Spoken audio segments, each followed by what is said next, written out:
கட்டுன்னு சொன்னா அதை கட்டுறதுக்காக தான் உங்ககிட்ட அதனால தான் சொன்னா இதப்பா இதை நீ கட்ட முடியலன்னு விட்டுடாது.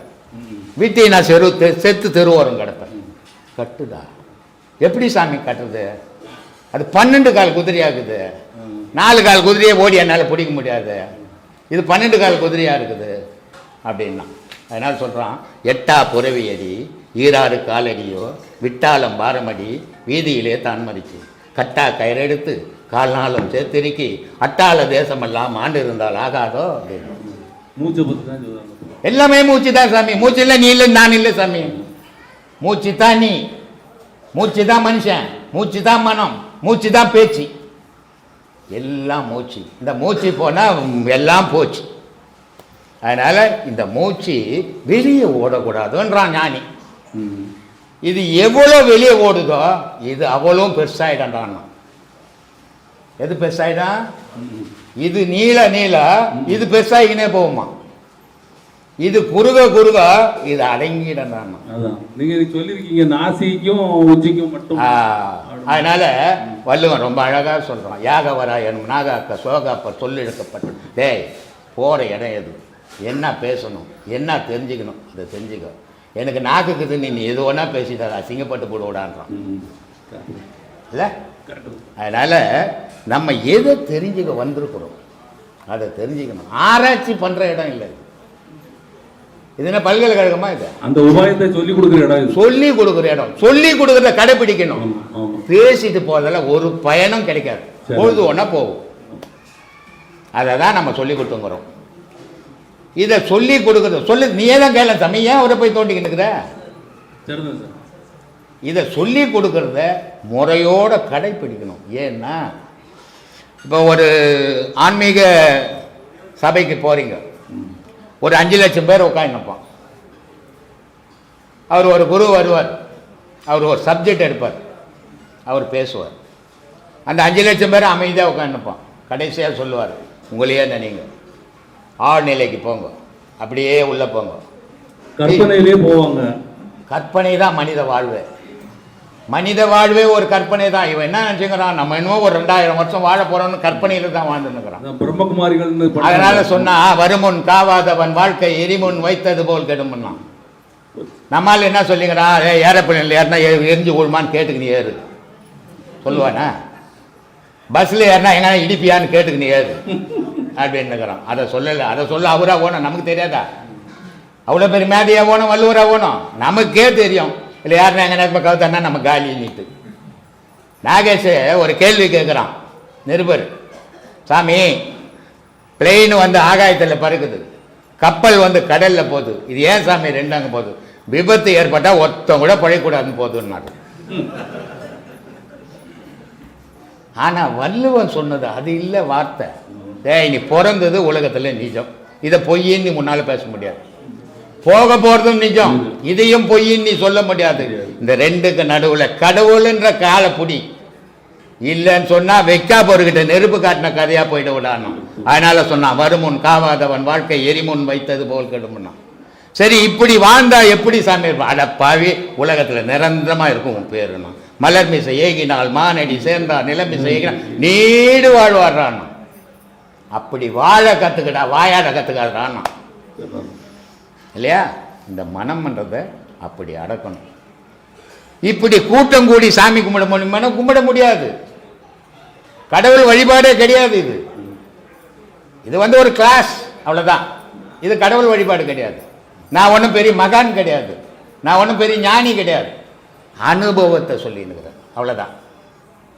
நீங்கள் நினைப்பீங்க ஞானி இல்லை, சாமியார் இல்லை, சன்னியாசி இல்லை, இதெல்லாம் எதுக்கடா விட்டு வச்சுக்கிறேன்னு. இங்கே ஒரு அடையாளம் தெரியணும், அதுக்கோசம் வச்சுக்கிறேன். போலீஸ்காரன் போனால் காக்கி ட்ரெஸ் போட்டால் தானே போலீஸ்காரன், வெள்ளை ட்ரெஸ் போட்டு போனால் கும்பலில் போய் தான் போடும். அது மாதிரி இது இப்போ எனக்கு. இதனால் இதுக்கும் கடவுளுக்கும் ஒரு சம்பந்தமும் கிடையாது. மயிரியா கேட்குறாரு கடவுள், மனசை கேட்குறாரு, அதை கொடுக்க மாட்டேன்றோம். அதனால் கடவுள் வழிபாடுன்றது உனக்குள்ளவே எண்ணி எண்ணி எண்ணி ஏங்கி ஏங்கி தவிக்கணும். அதுதான் கடவுள் வழிபாடு. வாயால் பேசுறதுலையோ புக்கில் எழுத்தால் படிக்கிறதாலேயோ கடவுள் வழிபாடு கிடையாது. அதனால் சொல்கிறான், கடவுளை எப்படிம்மா கும்பிடணும், எப்படி ஐயா கும்பிடணும்? தனித்து இருந்து கும்பிட்றாங்க. கூட்டம் கூடி கும்பிடக்கூடாது. கூட்டம் கொண்டு என்ன பண்ணுவேன், அவர் என்ன நகை போட்டுக்கிறாரு, என்ன வாட்ச் கட்டிக்கிறாரு, அவர் என்ன வேஷ்டி கட்டிக்கிறாருன்னா பார்த்துக்கிட்டேன். கடவுளை கும்பிடுவியா? கோயிலுக்கு போகிறோம் அப்படி கும்பிடுவானா? கோயிலுக்கு போகிறவனுக்கு வாட்ச் என்னத்துக்கு? சாமி கும்பிட்றவனுக்கு. கோயிலுக்கு போகிறவனுக்கு நகை என்னத்துக்கு? இதையெல்லாம் மற்றவங்க பார்த்து நம்மளுடைய வசதிகளையும் வாய்ப்புகளையும் நம்மளுடைய வாழ்க்கை நெறிமுறையும் தெரிஞ்சுக்கிறதுக்காக வச்சுக்குது. அதெல்லாம் இது அப்படி இல்லை, கடவுளை தெரிஞ்சுக்கிறதுக்காகவே. அப்போ கடவுளை எங்கே தெரிஞ்சிக்க முடியும்? வெளியே தெரிஞ்சிக்க முடியுமா? முடியவே முடியாது. உனக்குள்ளவே உணர்ந்தால் மட்டுமே கடவுளை தெரிஞ்சிக்க முடியும். அப்போ இந்த உணர்தல் எப்படி வரும் அப்படின்னா, ஒரு குரு சொல்கிற பாதையை பின்பற்றி போகணும். அதனால தான் நான் ஏற்கனவே சாய் தர்மா டிவியில் ஒரு பேட்டியில் கூட கேட்டாங்க, ஒரு குரு எப்படி இருக்கணும், ஒரு சீடர் எப்படி இருக்கணும் அப்படின்ட்டு. ஒரு குரு எப்படி இருக்குன்னா ராமகிருஷ்ணர் மாதிரி இருக்கணும், ஒரு சீடர் எப்படி இருக்குன்னா விவேகானந்தா மாதிரி இருக்கணும். ஏன்னா குரு சொல்ல தட்டாதவனாக இருக்கணும் சீடன். அதே மாதிரி ரமணருக்கு ஒரு சீடன் எப்படி இருக்குன்னா ரமணர் மாதிரி இருக்கணும் குரு. சீடன் எப்படின்னா பால் பிரிண்டர் மாதிரி இருக்கணும் அப்படின்னு. வள்ளலாருக்கு ஒரு சீடன் குரு எப்படி இருக்குன்னா வள்ளலார் மாதிரி தனித்து நிற்கணும். கட்டின பொண்டாட்டி கையில் திருவாசகம் கொடுத்துட்டு போயிடுறாரு. நம்ம பண்ணுவோமா? இவ்வளோ பேசுகிறோமே, முடியாது. வாயில் பேசிடுவோம், செயலாண்ட போக முடியாது நம்மளால. உருத்த மனசு. அவர் தாலி கட்டின அன்னைக்கே திருவாசகத்தை கொடுத்துட்டு, அம்மா நான் உதவ மாட்டேன், இதான் உனக்கு உதவுன்ட்டு போயிட்டார். தனித்து போனார், தனித்து இருந்தார். அவருக்கு ஒரு சீடன் கல்பட்டு. இப்படி ஒவ்வொரு குருமார்கள், இவ்வளோ பெரிய மகான்களுக்கு ஒரு சீடன் 2 சீடன் தான் கிடைச்சான். எனக்கு சீடனே ஒன்றும் கிடைக்கல. ஏன்னா இன்னிய காலகட்டத்தில் சீடன் ஆகிறது அவ்வளோ விளையாட்டு விஷயம் இல்லை, ரொம்ப கடினமான பயணம். அது உலகத்தில் இருக்கிறதுலே சும்மா இருக்கிறது கஷ்டம். சும்மா இருந்துட்டான்னா அவனே மகான். 80 வயசு 90 வயசு இப்போ அப்போன்னு உட்காந்துப்பான் தின்ன மேலே. தாத்தா என்ன பண்ணுறேன்னா சும்மா உட்காந்துக்கிறேன். சும்மா உட்காந்துக்க மாட்டான். அங்கே உட்காந்து யோசிப்பான், அமெரிக்காரை ஏன் அங்கே போய் கொண்டு போட்டான், இவன் ஏன் அவங்ககிட்ட சண்டை போட்டான் அப்படின்னு யோசிச்சுட்டு இருப்பான். ஏன்னா அந்த யோசனை இருக்கிற வரைக்கும் அவனுக்கு மனம் இருக்குது. அந்த மனம் போச்சுன்னா சும்மா இருந்துருவான். சும்மா இருந்தால் மகான் அவன். அப்போது அப்படிப்பட்ட நிலைக்கு போனோன்னா எப்படி கடவுளை கும்பிடுனா, கூட்டம் கூடி கும்பிடாதடா, தனித்தா கும்பிடு. உன் மூச்சு இஷ்டத்துக்கு பக்கத்து வீட்டுக்காரன் வரைக்கும் ஓடக்கூடாதுடா, அது உனக்குள்ளே அடங்கி போகணுன்றான். அதனால் சொல்கிறான், முத்து முகமடியோ முச்சந்தி வீதியிலே 10ஆம் இதழ் வரப்பி பஞ்சனையின் மேல் நிறுத்தி அத்தை அடுக்கு நிலை யாரும் இல்லா வேலையிலே குத்து விளக்கேற்றி என் கண்ணம்மா கோலமிட்டு பாருன்னா. வெளியே கொளுத்திக்கின்னு பார்க்கறதில்ல. வெளியே கொளுத்துற குத்து விளக்க சொல்லல, அவன் உள்ள கொளுத்துறான்றான். ஒரு விளக்கு எரியும் மேலே, அந்த பாடத்தில் கரெக்டாக போனவங்களுக்கு தெரியும் இல்லையா? அதனுடைய அடையாளம் நம்ம வெளியே கொளுத்திக்கிறோம். இப்போ சர்ச்சில் போனால் மெழுகுவர்த்தி கொளுத்திப்பான், இந்து கோயிலில் போனால் குத்து விளக்கு கொளுத்திப்பான், மசூதியில் போனால் ஊதுவத்தி கொளுத்திப்பான். எதையோ ஒரு அடையாளம் வச்சுருந்தா எல்லாரும் கும்பிட்டுன்னுக்குறான். அடையாளம் இல்லாமல் கும்பிடணும். அதான் தெய்வ வழிபாடு. அதான் தெய்வ வழிபாடு. இதெல்லாம் பக்தி. இது தவறுன்னு சொல்ல முடியாது, இது தேவை. ஏன்னா எல்லாரும் ஞானியாக முடியாது. எல்லாரும் உலகத்தெல்லாம் உணர்வான், தன்னை உணர முடியாது. தன்னை உணர்ந்தவன் மட்டும்தான் ஞானி. அந்த உணர்தல் அவ்வளோ சாதாரணமான விஷயம் இல்லை. அவன் உலகத்தை இழக்க தயாராக்கணும். ஏன்? கடவுள் மனிதனுக்கு தெரியும் போது உலகம் இருக்காது, உலகம் தெரியும் போது கடவுள் தெரியாது. அப்படிப்பட்ட நிலை இது. மனம் வந்தால் உலகம் தெரியும், ஆன்மா வந்தால் கடவுள் தெரியும். இவ்வளோதான் வித்தியாசம். இந்த 2 சின்ன விஷயத்துக்கு தான் இவ்வளோ பேசின்னுக்கிறோம். அதனால் அப்படி உணரணும் கடவுளை. அப்படி உணர்ந்தீங்கன்னா எல்லாராலையுமே அறிய முடியும். வாதம் பண்ணுறதாலேயோ வாக்குவாதத்திலேயோ கடவுளை அடையவே முடியாது. அது பொழுதுபோக்குக்கு பேசலாம். உன்னை உணருங்க. அதுதான் சொன்னான், உள்ளுக்குள்ளே உணர வேண்டும், உள்ளும் புறம்பும் அறிய வேண்டும், மெல்ல கனலை எழுப்ப வேண்டும், வீதி புனலில் செலுத்த வேண்டும், கள்ள புலனை இன்னும் பண்ணான். டேய், உன் கண்ணுக்குது மோசமான திருட்டு கண்ணுடாதுன்னா, உன் காதுக்குது இங்கே பார்த்துன்னுக்குறாங்க, என்ன கேட்டுக்கின்னுக்கிறியான்னா. இந்த 5 புலனும் கள்ள புனலாம், திருடான். இது 2ஐயும் அழிக்கணும்டா கடவுளை பார்க்கணும் நான். அதனால் கள்ள புனல் 5ம் கடிந்து தெல்ல தெளிவான பரஞ்சோதி தோன்றுமேன்னா. அந்த மாதிரி அடையணும் கடவுளை. அதுதான் கடவுள் வழிபாடு. ஆனால் சிரமம், ரொம்ப கஷ்டம். சாதாரணமாக பேசுறது ஈஸி, அதில் பயணம் பண்ணுறது ரொம்ப கடினம். ஏன்னா உன் உடல்நிலையே மாற ஆரம்பிச்சிடும். இவர் ஹைதராபாத்லேருந்து வர்றாரு. இவர் வரும்போது ஒரு நிலையில் இருந்தார். இப்போ ஒரு 6 மாசமா என்கிட்ட வந்து நிற்கிறார். இப்போ அவர் நிலையை கேளுங்க. இவரு கூட வரும்போது நிறைய பேசினார். இங்கே வரவங்க பாடம் வாங்காதவங்க அதிகமாக பேசுவாங்க. ஏன்னா அவன் ஒன்றும் தெரியாதவன். பேப்பரில் புக்கில் படிக்கிறத வச்சுன்னு கண்டதை கேட்டுக்கு தான் இருப்பான். ஆனால் அவன் தன்னை உணர்ந்தான பேச்சு அடங்கிடும். மகான்கள்லாம் பேசாமல் இருந்தது காரணமே தன்னை உணர்ந்தால் தான். இந்த மடையனுங்கள்லாம் அதிகமாக பேசுறது தன்னை உணரால்தான் தான். தன்னை உணரணும்.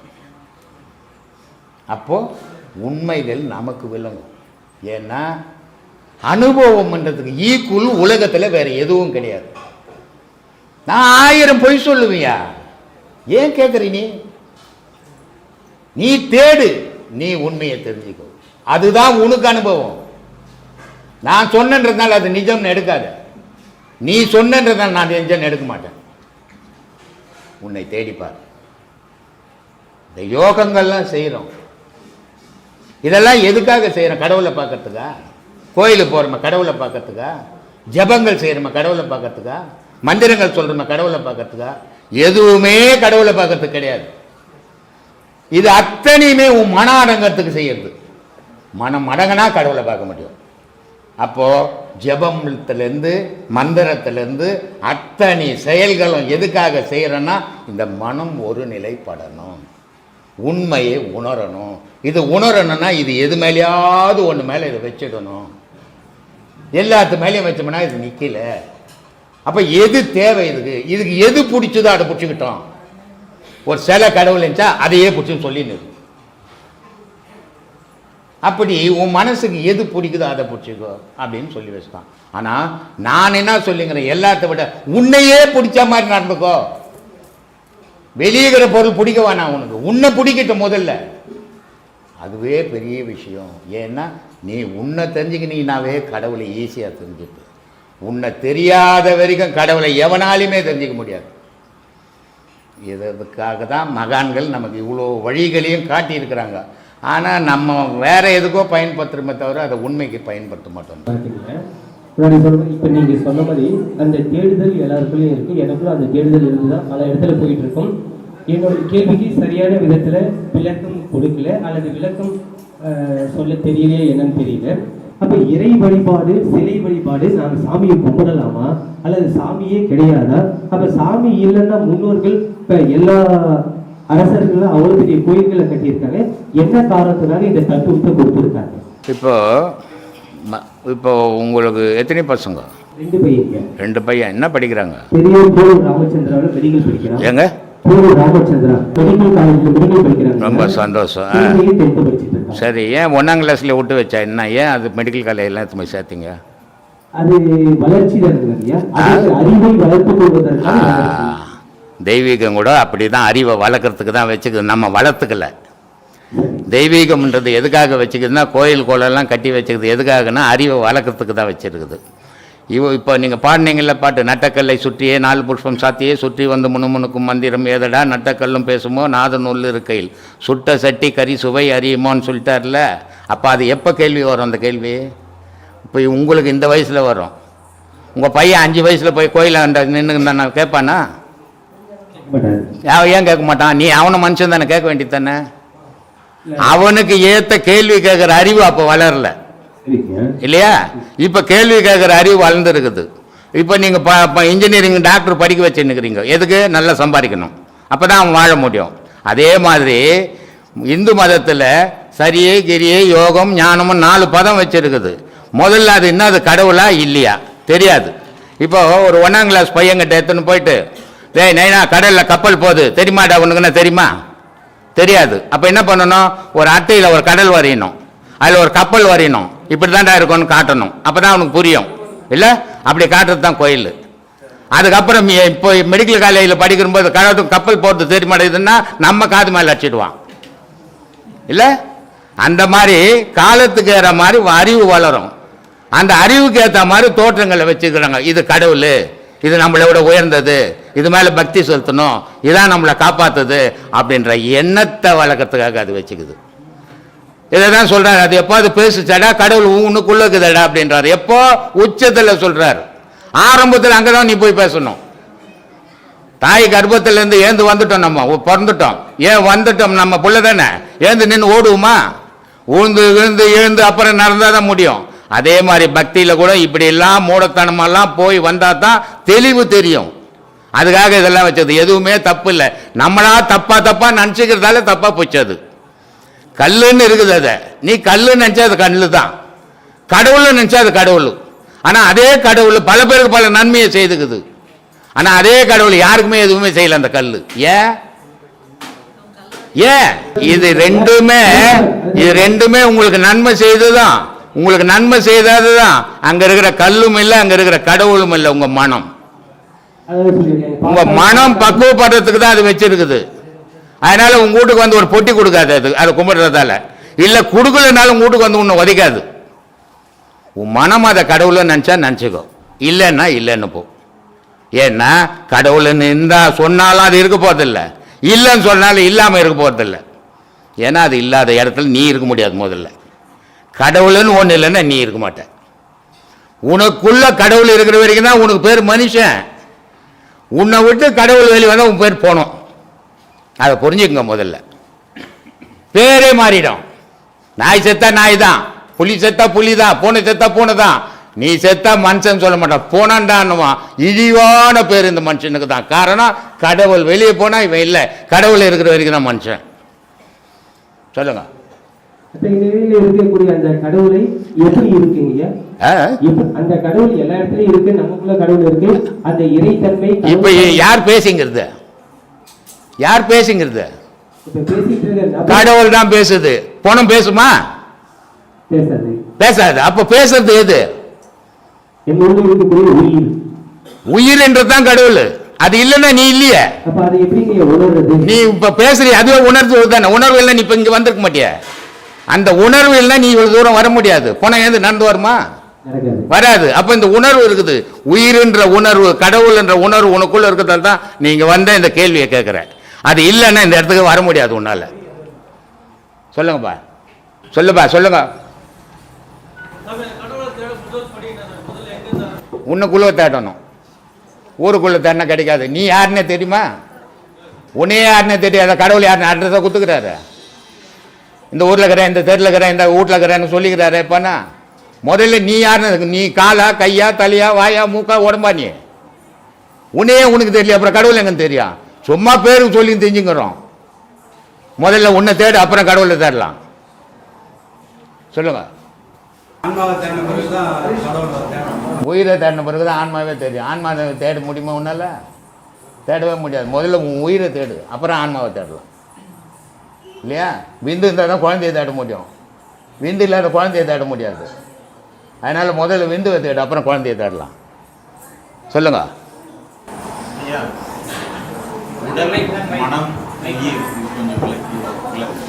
அதுக்கு தானேப்பா சொல்லிக்குது பசு பதி பாசம்னு.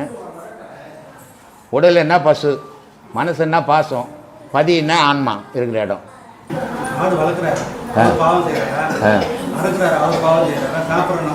மூணு பேரும் செய்கிறீங்க.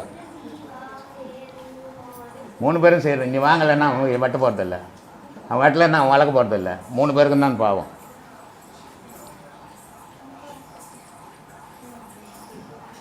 மீன் கிடக்குது தெரியுமா? 100 பேர் போய் வாங்கும் போது தான் 10 கடை விழும். யாரும் வாங்கின கடை வைப்பேனா? அது மாதிரி நீ கறி வாங்கி தூண்டுறதால தான் அவன் ஆடு வெட்டின்னு இருக்கிறான். ஆடு அவன் வெட்டி விற்கிறதால தான் இன்னொருத்தன் வளர்த்துன்னு இருக்கிறான். நீ தான் ஆரம்பமே, உனக்கு தான் முதல் பாவமே. வெக்கம், மரியாதை, நாணயம், இது 3மா வாழணும். வாழறது தான் இல்லையா நம்ம? சொல்ல. சாதாரண மக்கள் பார்த்தீங்கன்னா சில பார்வை இருக்குதுங்க. குரோதமான பார்வை, விரோதமான பார்வை இருக்கு. சரி. ஆனால் ஆன்மீகத்தில் இருக்கிறவங்களுக்கு பார்த்தீங்கன்னா ஒரு பார்வை இருக்குது எப்பவுமே. அது எப்படி ஆன்மீகத்தில் இருக்கிறாங்க சாதாரண மக்கள்னு சொல்கிறீங்க? அவங்க ஆன்மீகத்தில் இருக்கிற 3 கை 3 கால் இருக்குதா? இல்லை சாதாரண மனுஷன் 1 கால் 1 கைக்குதா? சாதாரண மனுஷன் உயர்ந்த ஆன்மீக மனுஷன் எப்படி சொல்கிறீங்க? எதை வச்சு சொல்கிறீங்க? நீங்கள் ஒரு தன்மையை புரிஞ்சுக்கிறீங்க எங்களை. ஏங்க நான் என்னை விடுங்க. சாதாரண மனுஷன் ஆன்மீக மனுஷன் எப்படி வித்தியாசம் வேறுபடுத்தி பேசுகிறீங்க? எங்களை புரிஞ்சு பேசுகிறீங்களா? திருப்பி எங்கிட்ட வரி, எங்கிட்ட வராத. நடவடிக்கை வச்சு இப்போ என்னையா என் கூடவா இருக்கிற நீ டெய்லி? அப்புறம் எப்போ என்னை பற்றி எப்படி தெரியும்? நான் என்னை விட மோசமானவன் யாருமே கிடையாது தெரியுமா? ரொம்ப இழிவானவன் நான் தான் இப்படி கத்தி கிடக்கிறேன்.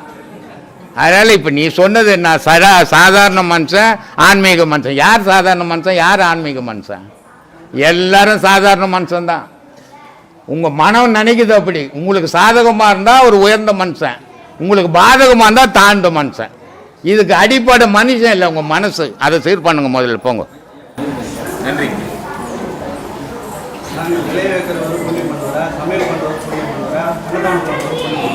பயிர் வச்சு ஒரு புண்ணியம் பண்ணுவோம். விவசாயம் நீ இந்த அக்ரிகல்ச்சரில் போய் கேட்க வேண்டியதெல்லாம் இங்கே வந்து கேட்டுங்கிற. வேறு எதுவும் இடம் கிடைக்கலையே உனக்கு? தலையெழுத்தியா பச்சு சொல்லுங்கிறேன். ஆன்மீகத்தை கேளுங்க, ஆன்மீகத்தை பற்றி தெரிஞ்சுங்கன்னு. அக்ரிகல்ச்சர் பற்றி கேட்டுங்கிறாரு. அங்கே போனால் அவன் சொல்லி கொடுத்து போகிறான், புக்கு கொடுக்க போகிறான்.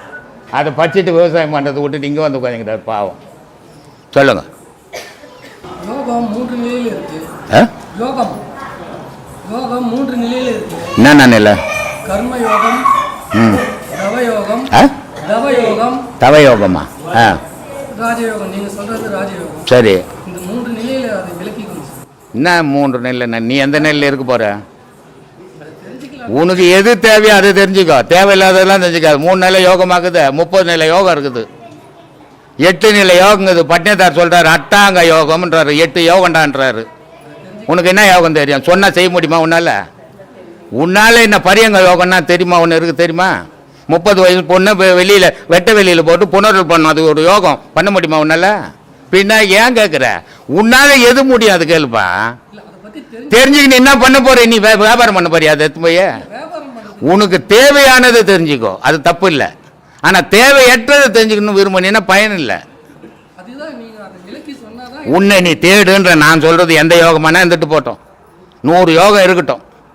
உன்னை நீ தேடு. நான் யாரு, எதுக்கு பிறந்தேன், ஏன் வளர்ந்தேன், சாவறதுக்காக பிறந்தேன், என்ன நான் இந்த உலகத்தில் பிறந்து சாதித்தேன், என்ன சாதிக்க வந்தேன், நான் என்ன செய்யலை, என்ன செய்யணும், அதையே யோசனை பண்ணாதான் யோகம். குடும்பத்தில் இருந்து அதை பண்ண முடியல விட்டுடு. முடியாத ஏன் அதுக்கிட்ட போய் மல்லு கட்டி கிடக்குற? வேணும்னு குடும்பத்தை கொண்டுட்டு எல்லாரையும். ஏமா இது வேணும், குடும்பம் வேணும்னா 2 கிடைக்காது, 1 தான் கிடைக்கும். எல்லாமே பாவம். இப்போ குடும்பத்தை விட்டுறதும் பாவம் தான், எல்லாமே பாவம். அதுதான் சொன்னேன், உன்னால எது முடியும் அதை செய்ய. என்ன முடியாத தேடாத என்ன? ஏன்னா உன்னால முடியாது. முடியாது, நீ தான் முடிவு பண்ண, நான் முடிவு பண்ண. ஹரிஹரன் என்பவர் கேட்டிருக்கின்றார். அவர் தான் நாத்திகன் அல்ல, ஆனாலும் கடவுள் முதன்மையானவர் என்றால் அவர் மனிதன் தவறு செய்யாதவாறு ஏன் படைக்கவில்லை? பாபம் இல்லாமல் அனைவரும் நன்றாக வாழ்ந்திருக்கலாமே அப்படின்ற மாதிரி கேள்வி கேட்டு. ரொம்ப சந்தோஷமான கேள்வி. கடவுள் முதன்மையானவர், அது யார் அந்த கடவுள் முதன்மையானவர்? கேள்வி கேட்ட நீங்கள் தான் முதன்மையானவர். ஏன்னா கடவுள்ன்றவர் உங்களுக்குள்ளே தான் இருக்கிறாரு. மனிதன் தவறு செய்யாமல் படைச்சிருக்கலாமே. படைப்பு யாருடைய வேலை? படைக்கும்போது இறைவன் நம்மளை சுத்த பொருளாக தான் படைத்தான்.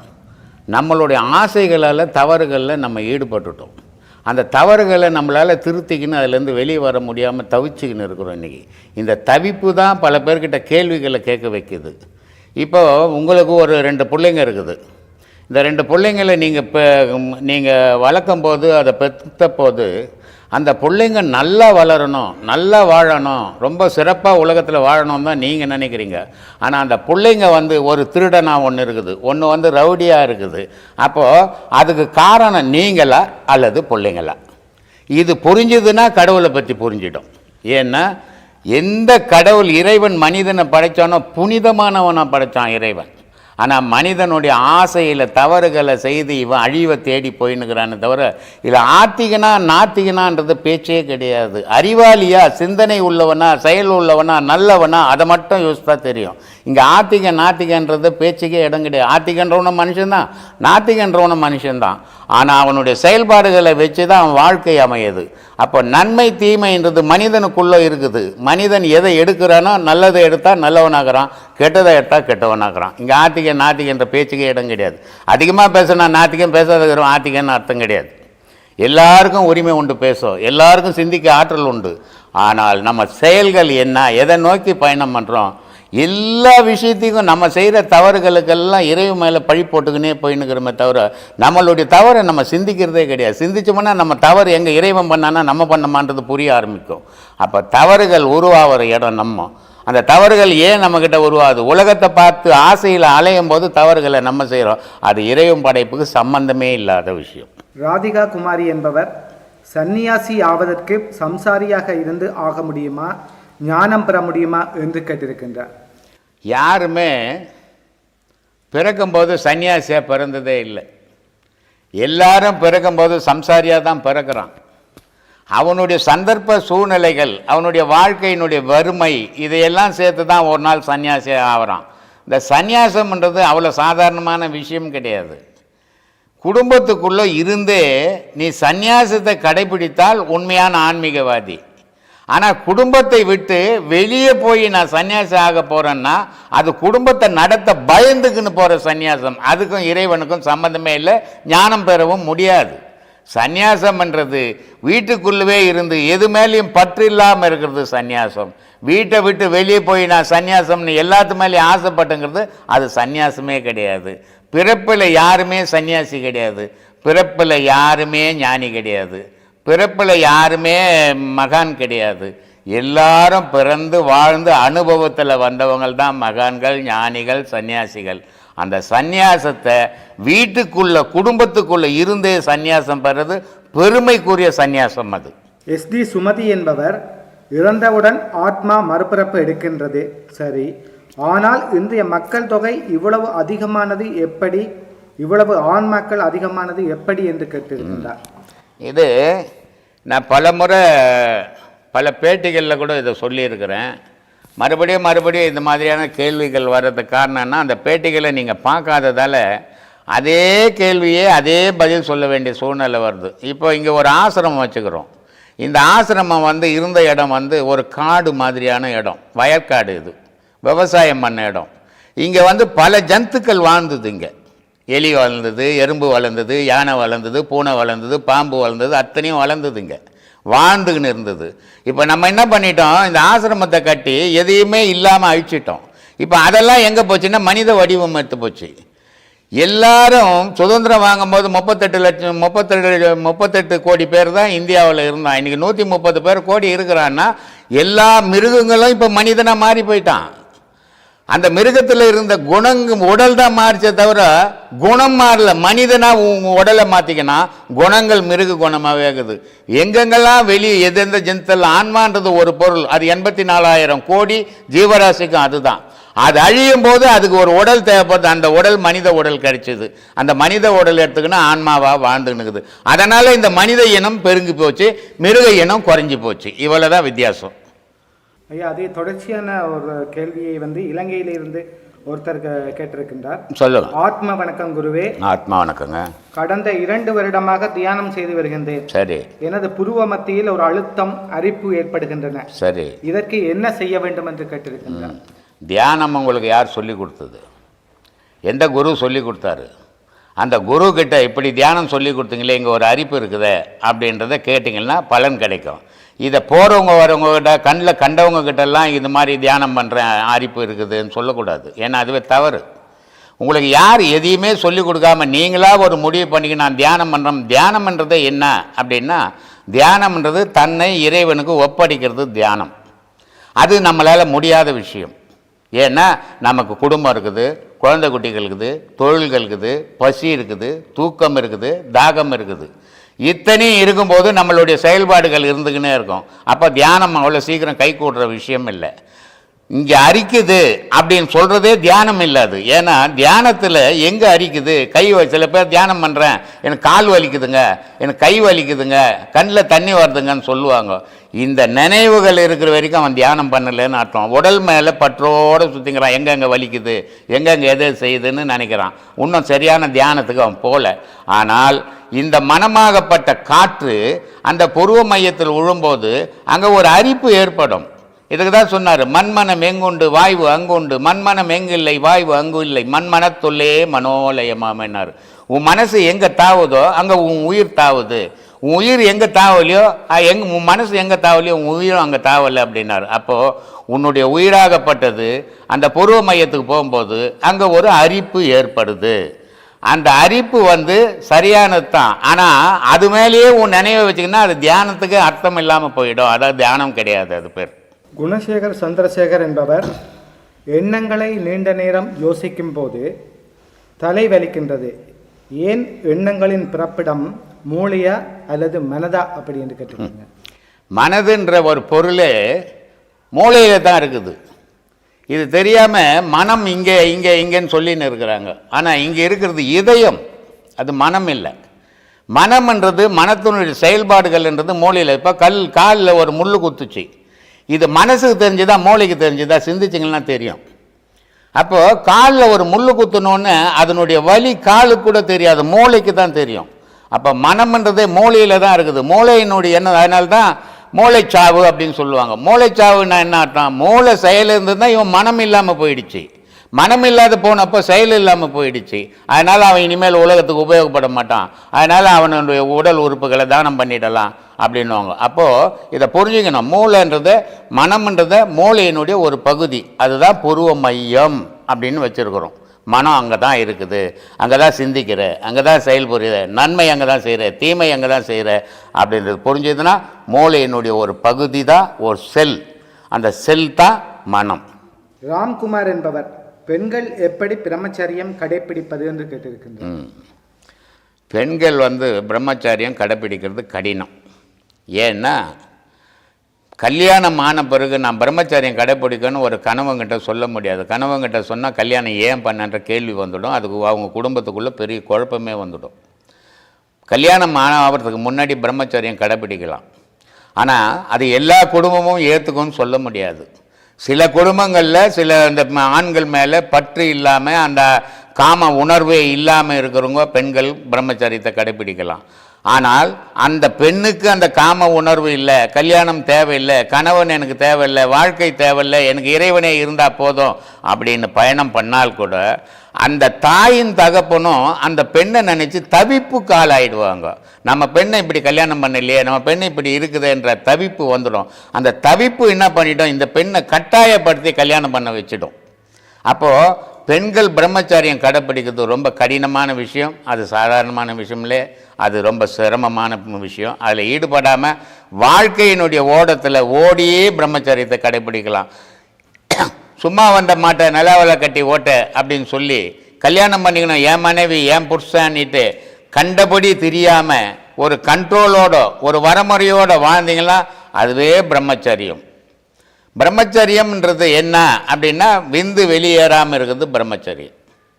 ஆனால் இந்த விந்து எப்படி வெளியேறாமல் இருக்கும் அப்படின்னா அது 15 நாளைக்கு ஒரு முறை அது தானாகவே வெளியேறத்தான் செய்யும்.